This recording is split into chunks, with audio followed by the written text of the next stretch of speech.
Come on, just grab us some drinks, my sister-in-law Hannah said, dismissing me with a wave as if I were there to serve her. I gave a strained smile. We have a dinner reservation in 10 minutes. Lucy rolled her eyes. You're good at this stuff. Just hurry up, she said. I should have walked away then, but instead, I let them chip away at me with their constant digs. Soon, they'd do something so cruel, so outrageous, that I'd finally reach my breaking point. When that happened, I'd make sure they remembered it forever. I'm Gianna, 35, and I'm in the middle of divorcing my not-so-great husband, Micah. I've made up my mind to distance myself from him and his toxic family. From the moment Micah and I got married, everything changed. He started treating me terribly, and his family didn't waste a second showing their true feelings. His parents and his two sisters, Hannah and Lucy, were always openly hostile toward me. Their husbands, Tom and Dominic, never took my side and fueled the toxic atmosphere. Over the years, it only got worse, and what should have been family gatherings turned into miserable affairs. The tipping point came during a recent vacation meant to be a chance to relax. The plan was simple: unpack, settle into the hotel, then head to Passion for dinner. But after the meal, some members of the family decided they wanted to party until they couldn't stand up. Despite having early plans the next day, Tom and Dominic, always stirring the pot, pointed out that the younger group could have their fun, but the older generation, Micah's parents, just wanted to relax. Everyone had hoped for a calm break, a chance to enjoy some peace, but Micah's family had other plans. Things seemed okay at first until we reached the hotel. Micah's sisters, Hannah and Lucy, immediately began fighting over trivial things, while their husbands, Tom and Dominic, acted like children. Micah was too busy yelling at me over a packing mistake, one that was actually his fault due to his disorganization. Gianna, where are my socks? Micah snapped, clearly irritated. I laid them out for you. Micah, I'm not your mother, I replied, my patience wearing thin. The tension grew when the rest of the family arrived. Hannah, always the more dominant sister, shot me a dismissive look. Can you go get us drinks? She asked, her tone dripping with superiority. I glanced at the clock, reminding her, we're running out of time, we have dinner soon. Lucy rolled her eyes. You're good at this stuff, just do it quickly, she said. I clenched my jaw. How many times do I have to remind you I'm a chef, not a waitress? Gianna, relax, Micah interjected, sounding exasperated. Lucy shrugged. You do work in a restaurant, don't you? You serve food and drinks all day, she said as if it was no big deal. I'm not just a waitress, I said firmly, and this isn't up for debate. Let's not blow this out of proportion. Micah waved it off. Okay, let's just get ready for dinner, I'm starving. I tried to brush it off, chalking it up to the exhaustion from the long flight. I thought once we settled in, things would calm down, but I was wrong. Our dinner at Passion turned into a complete disaster because of my in-laws. They nitpicked every detail, and because I'm a professional chef, I became the scapegoat for anything that didn't meet their high, often ridiculous, standards. Gianna, honey, something's off with this sushi, don't you think? Hannah asked, her tone condescending. I haven't tried it, I replied, trying to stay calm. Dominic, her husband, added, the ambience isn't great either. Don't you have connections in the restaurant business? Maybe you could get them to fix it? I don't work at Passion, Dominic, I said, gritting my teeth. Tom, trying to defend his wife and brother-in-law, said, no need to be rude, Dominic was just asking a question. I mean, you're a chef, you should know what makes a dining experience good by now. Everyone in the restaurant was aware of the drama. I felt completely humiliated. Instead of enjoying a vacation, I had become a punching bag, expected to cater to the whims of my husband's family. It was clear they didn't see me as part of the family, I was just there to serve them. The moment I fully realized this was when I found out they had planned activities for the next 3 days without me. I'd wake up to an empty suite, wait around all day, only for them to return late in the afternoon, drunk and laughing about all the fun they had without me. Did you see Dad fall off the boat while we were tubing? Tom laughed, barely able to catch his breath.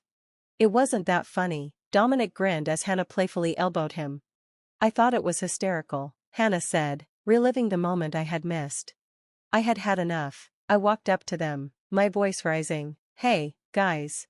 Hannah feigned surprise. Oh, hey Gianna, didn't see you there. How are you doing? What's going on?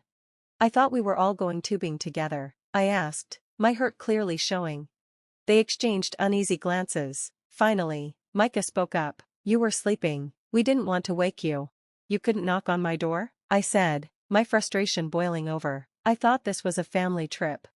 From that moment on, it was clear they saw me as an afterthought. I was nothing to them. The last straw came a few days later when our vacation was almost over. After dinner one night, I went to bed thinking we'd all leave together in the morning. Our flight wasn't until the afternoon, so sleeping in made sense. But when I woke up at 10 a.m., the entire suite was empty. Micah, his sisters, and their husbands were all gone. Their luggage was gone. Everything.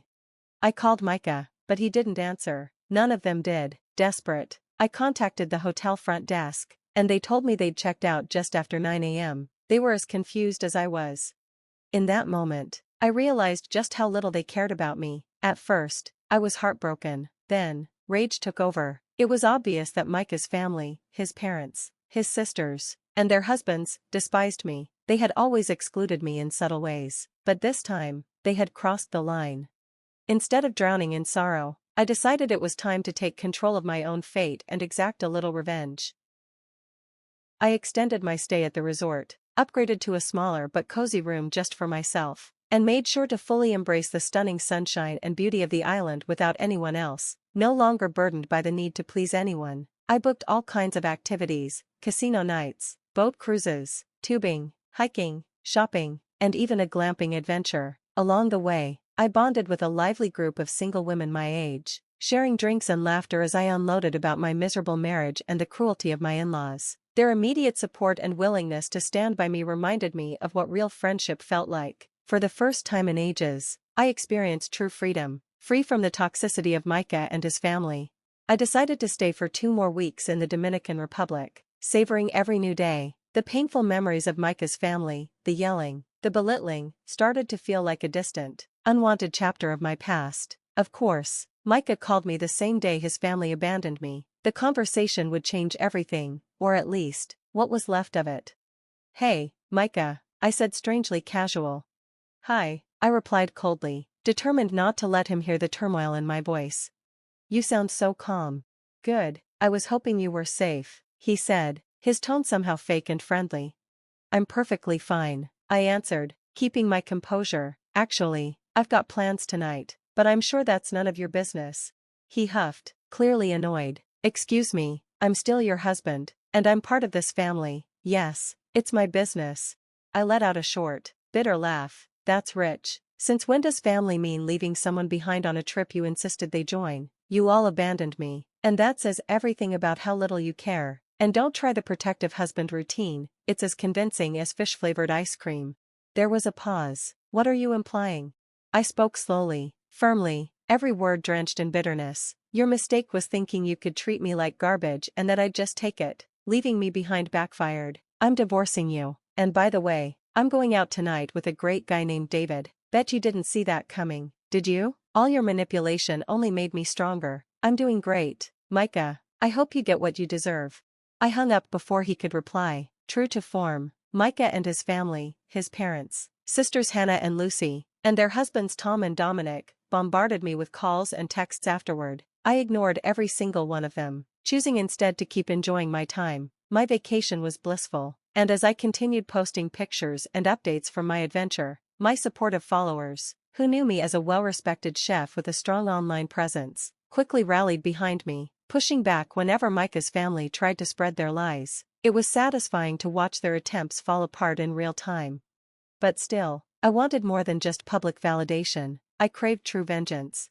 By the time my extended vacation ended and I returned to Louisiana, I was full of purpose. Rather than returning to the house I had shared with Micah, I checked into a discreet hotel. I resumed my job, dropped only vague hints online that I was back, and ignored the flood of messages from Micah and his family. Slowly, a plan began to take shape in my mind, a plan to target the one thing they valued most, their image as a perfect, united family. They ran a family business together, and I realized they had used that business as a weapon against me. Now, I wondered how they would fare when they started turning on one another.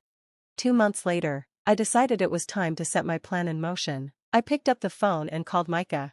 Hey, Micah, it's Gianna, I said calmly.